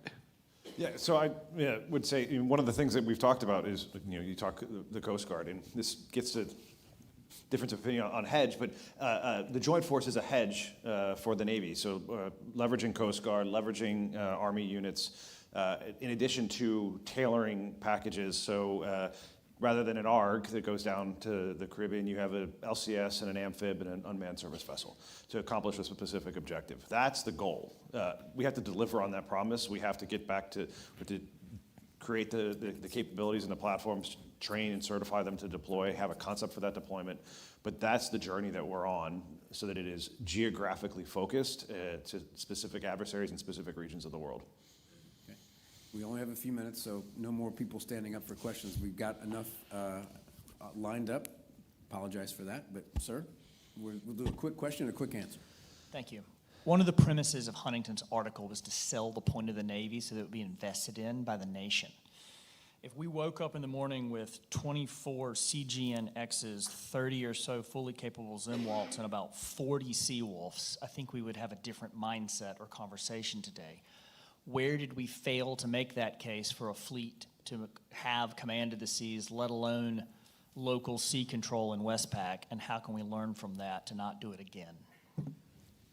One of the things I'd start with is the purpose of the Navy is not to justify itself and get money. The purpose of the Navy is to exercise sea power the way it's supposed to be. Yeah. But John, you were sort of in that harness.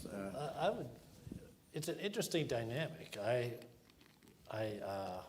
take a little bit of an issue with Huntington in that right now I think the Navy enjoys tremendous support. Right? I mean, there was a long time period where we were on the we were articulating the demand part of the equation, right? So, hey, we need to make sure that people understand the importance of the Navy. We need to stir up this sense of demand. Right now, we've got a supply problem, right? The demand for a Navy is urgent and expansive, And we're having trouble meeting that demand, whether that be the submarine force or the maritime industrial base. And so having a coherent strategic concept allows people to articulate why they support a Navy. But I think the Navy, for all the reasons that you just said, is supporting the nation's prosperity and all the elements of national power. There's a strong demand signal for the Navy right now. It enjoys pretty solid support. Okay. These guys have been waiting a little longer, so, sir? One of the powerful ideas in Commander Vanderbilt's Vanden Engel's recent article was the creation of a separate domain for the development of robotic and autonomous systems. What is the initial reaction to that idea, and what is the likelihood of it happening? And as I read the article, it appeared to be a prominent part of what you are promoting. So the two of you?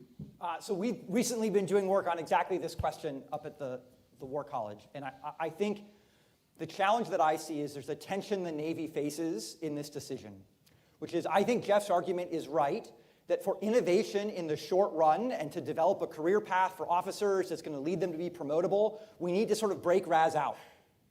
But in the long run, once RAS is normalized, if it's broken out, right, it might not become a core part of the fighting force. And so the challenge that we have to do is how to figure out how do we enable the innovation to happen without siloing it so it doesn't eventually become a core integral part of the Navy. One of the things you find when you silo things that the antibodies come out and exactly. kill it. You become the other. Got it? Is that So Eric and I have been working on this for a while, but RAS is not a monolith as well. And so part of this, we have to understand that there are certain things that are mission replacements, munition replacements, and start to break it down into these different components. And so you might experiment with them differently so that we can actually bring them into the force. And it is not just something that somebody else does either behind a door because they're controlling it. It is actually bringing it into that integrated capability set that is the combined approach between the tailored offsets and the main battle force. Thank you for the direct answers. So I've pleaded for forgiveness to have two more questions, but we'll do them quickly. Sir? All right, thanks, I appreciate that. My name's Joe Heitzereiter. I work with the Defense Logistics Agency. Given the new strategic shift that we're undergoing, what is your advice to somebody on the ground that's trying to drum up the defense industrial base to support you guys? Well, advice to the defense industrial base. So I'll start. We're trying. We hear a lot of that chicken or egg. Tell us what you want, or tell me what you have. And so events like this help. But part of it is how can the capabilities that you're developing fit into the Navy model? And what I mean by that is it's great to have an unmanned service vessel, and we kind of know what it's going to do in endgame, whether that's explode or that's going to deliver, in your case, logistics pallets. But where we could use help is in your ingenuity for what is that concept of deployment? How are we getting it to that final tactical mile? We have some ideas, but that give and take, that will help, I think, resonate inside the building. This is more than just a piece of gear you're trying to sell me. It is a complete end-to-end capability. I think I'm going to weigh in a little bit on this, because having been on, like a couple of other people in the room, been on the board of a major defense prime, and also having started a defense tech venture capital fund, totally opposite ends of the spectrum, right? And for the primes, they're under a considerable amount of pressure right now to deliver more and faster. You've read about this in the news. The Deputy Secretary of Defense is like on them, like you know what. And they're trying as hard as they can. It's a difficult thing for them to do. But for them, they tend to only do what they're required to do because they're publicly held companies. They have profit margins they're trying to protect. And to try to invent new things that the department hasn't asked for is a difficult thing for them to do. So the department needs to ask them, say, look, we really want you to take a little more risk here, and here's this really cool idea we'd like for you to flesh out. At the other end of the spectrum, the department's done a really nice job over the last couple of years of opening up to the defense tech space. It's like, hey, bring your agile, innovative ideas. I think the department could probably do a better job of articulating exactly how those ideas penetrate this big thing called the Pentagon and actually get traction. So I think there's a duality there where we could do a lot better in both places. Kind of in support of that, if I could, bringing a solution that can be part of a composable force, right? What are those, we say open architecture, we say MOSA, whatever it might be. What are the technical details of that so that when you bring your particular, when the industrial base brings a particular capability, kind of going towards this goal of adaptability, it can truly plug in, right, and become part of a composed force. I think that's an important part of it as well. Okay, and thanks, Ray, for letting us run over a couple of minutes. One more question. Really briefly, are there any naval domains, whether technical or geographic, that you feel are being perhaps ignored or not getting the attention they deserve right at the moment? Temporal. I would argue mine warfare, and I've argued in the pages of proceedings for mine warfare, in that it's something that doesn't have a 3 or 4 star champion because that's who grew up in that business. But it's got as Mr. Trempe said, it's disproportionately capable to exercise sea control over an adversary. And when you think about the 21st century technology world in which we live, we're just not even close to what the art of the possible is there. Yeah. I don't know if anybody wants to. I would say that undersea operations, seabed operations, we've talked a lot about the role of trade and economic flow of goods. That is the output of trade. Trade is usually happening along seabed cables in bits and bytes, and so protecting that and understanding that domain to a greater degree. I'd say the surface fleet. So I said we have to deliver large numbers of missiles. We want to maximize the number, range, and destructiveness of those missiles. The best way to do that is make larger missiles, right? More fuel, bigger warheads, bigger engines. Well, if you deliver a missile by aircraft, it is limited by weight. And so you would be limiting the weapon's range and destructiveness. There's obviously lots of tactical benefits of living by aircraft. And then same thing by submarine, right? There's lots of tactical benefits of delivering missiles by submarine. But whereas aircraft are limited by weight, submarines are limited by space. Surface ships are not so limited. They have buoyancy on their side, so they can deliver large numbers of large missiles over long distances.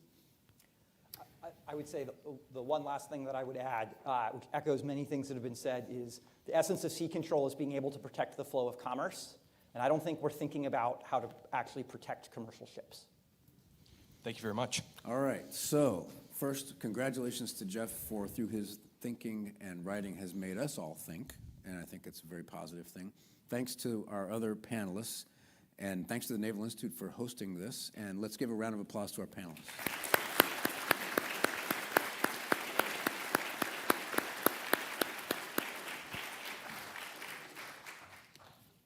Well, the sign of a great panel is when you run out of time before you run out of questions. So great job to our panelists. Admiral Winnefeld, thank you for being an expert moderator. It was a fantastic panel, so thank you. Thanks to Trent Hone for setting the stage for this panel. Great job there. I want to thank L3 Harris for being a great sponsor. I want to thank General Dynamics for being a great sponsor. By the way, Admiral Klunder, we were recording this, so when you said you're going to continue to sponsor this on record, so thank you. I want to, as we wrap, I just want to invite you all to stay engaged, continue your great support of the Institute, exercise, this comes up often, exercise your right to vote for members, exercise your right to suggest who might be members of the board or ed board. And finally, if you're not a member, please join us. If you are a member, go find somebody who's not a member and get them to join us. Thank you very much for your attention today. Congrats again to all our award winners. That was fantastic. And this concludes our annual meeting, and I invite you now to our topside terrace for a reception. So thank you again.